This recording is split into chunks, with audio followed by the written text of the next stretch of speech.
How's it going, everyone? And I know this video that I'm about to do is gonna get me into a little bit of hot water because I am going to be talking about the Persona 3 Remake and Persona 3 Reload, and I'm going to be questioning an aspect of the game, as I've seen a lot of people, to be fair, question that aspect, but I also know that the Persona community and the Persona fan base is so hardcore and they are so into these games that the fact that anyone would even have the gall to question an aspect of Persona 3 Reload, some might just be like, what are you doing, man? This is the greatest IP in the world, and I will concede to the fact that Persona is absolutely tremendous. You're talking about someone that has bought Persona 3, Persona 4, and Persona 5 multiple times. All three of those games multiple times. I actually do have Persona 1 and 2 on the PSP as well. I have a sealed copy of Persona 2 Special Edition on the PSP. I have a sealed copy of Persona 3 on PS2.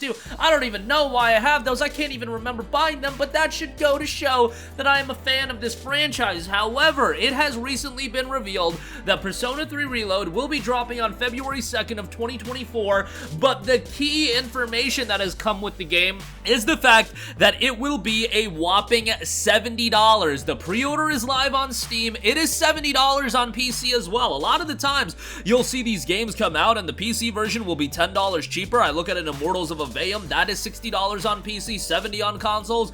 You look at an Atlus Fallen, that's $50 on PC, $60 on consoles. But no, in this case with Persona 3 Reload, it is $70 on all platforms. That includes on PC and Steam, that includes on PlayStation 4 and 5, and on Xbox. However, on PC and Xbox, you can play it through Xbox Game Pass, so they're collecting a nice little hefty check from Microsoft to offer this game on Game Pass as well. But at the same time, they're selling this game for $70. Not to mention there's a digital deluxe edition for $80. Not to mention there's a premium edition for $100.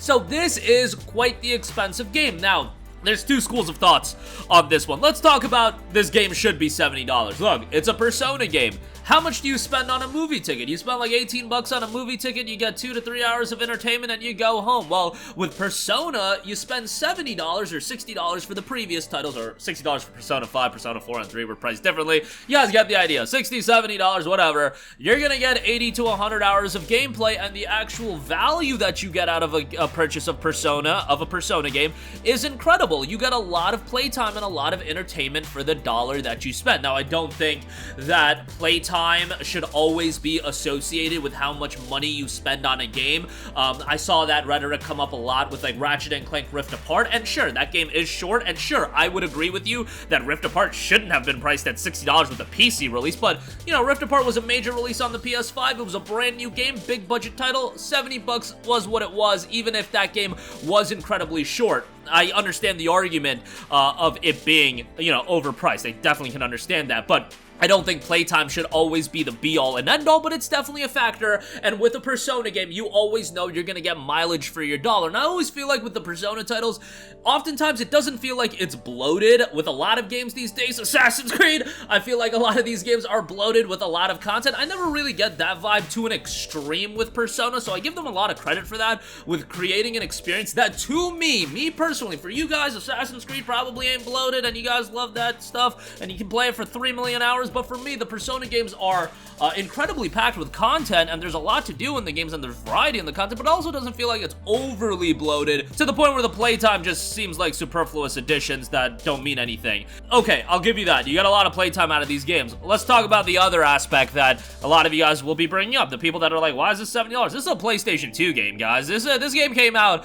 what, 15 years ago? 18 years ago? 2005, 2006? Around that range? And you're remaking the game, sure, but it's not like it's this crazy remake with tons of additional content. In fact, if you compare Persona 3 Reload to Persona 3 FES, there's some content that's been stripped away. Sure, you do have a new visual style, sure, you do have some bonuses and updates to the gameplay and whatnot, but it's a remake of a game that came out in the mid-2000s, and you're charging $70 for a remake of a PS2 game. Now, this isn't unheard of. We saw a remake of a game that came out in 2013 in The Last of Us. That got a remake in Last of Us Part 1, and that that was $70, but yeah, go back to every single time I talked about Last of Us Part 1. That game was absurdly overpriced as well, and Last of Us, you know, the inverse argument is made where Last of Us is a very short game in the sense that you can complete that game 12 to 15 hours easily, and you're still paying $70 for it. You can make the argument that, hey, I played Last of Us multiple times, hey, it's got the Left Behind DLC, etc., but that game was overpriced as well. And when you look at Persona 3 Reload, $70 for a game like this, you're just talking about a game that's egregiously expensive. I don't think we can always lean back on how much playtime a game gives us, because at the end of the day, it's a remake of a PS2 game. It should have been $50 to $60 at the most, and once you see this $70 price tag being normalized, and then people defending a $70 price tag for a remake like this, they're gonna try to push the envelope more and more. How much more can we get away with? And don't even forget that earlier this year, Atlus and Sega re-released Persona 3 and 4, but they re-released Persona 3 as Persona 3 Portable, and immediately, when a lot of us saw that, when they decided to release P3P instead of FES, the light bulb went off in our head thinking that a Persona 3 remake was on the horizon. They released that, they got $20 out of a lot of you guys, and now they're trying to turn around and get another $70 from you for this Reload version a year later. It just seems like, yes, Persona is a colossally popular IP now. I think Persona 5 really took Persona to the next level in terms of this being a big Japanese RPG franchise, where for a long time, as great as P3 and 4 were, it was kind of in that mid-level as a JRPG franchise. The people that played it loved it, but it really didn't hit that next gear. I really feel like with Persona 5's release, with Royal's release, and now it being readily available on all of these other platforms, Persona has absolutely hit that next gear, and Sega and Atlus have definitely noticed that, hence why we're getting all of this Persona content. Not only Persona 3 Reload, you're looking at Tacticia and games like this, they're going to continue to release a lot of content. There's rumblings of another Persona 5 spin-off in development, but in the case of Reload, I'm incredibly excited for it. Persona 3 was a tremendous game, but the fact is, $70 on a remake, in my opinion, my personal opinion, you guys might disagree on that, is just a little bit much. But I'm also, you know, we're on a channel where we talk about game deals and all this stuff. The $70 price tag is something that I'm going to meticulously dissect when it comes to a lot of titles. Last of Us Part 1, that $70 price tag was whack. Ratchet Rift Apart, I'm really iffy on. With that game being super short, I was a little iffy on that. Like, the games that are, like, when I see the $70 price tag, even though it's on Game Pass, like Starfield, I fully expect that game is easily going to be worth $70, and you're going to get your mileage out of it as a new IP, a brand new game, this expansive game.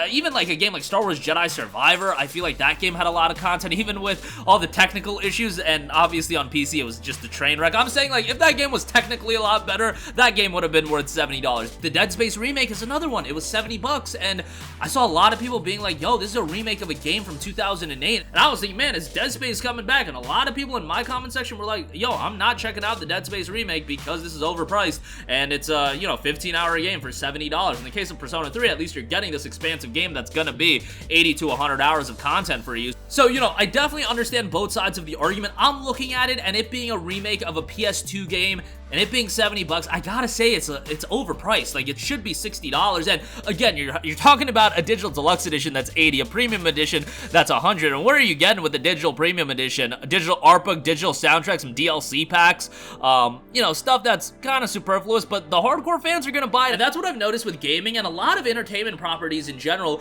is there are the super fans that are always gonna pay a premium for everything. They're gonna buy everything, and I'll constantly go back to the $65 pieces of plastic that are sold out for Spider-Man 2. The super fans will buy everything, so, you know, it's just something that you do have to consider when these companies are running a business where they're trying to get everything out of the super fans, and then, you know, games will go on sale. When other people want to jump in, they can jump in, but that's an aspect to consider as well. But that'll do it for me. I definitely want to hear your guys' thoughts in the comment section down below. Overpriced or not, let me know down below. Thank you for watching. Sound off down below, and goodbye.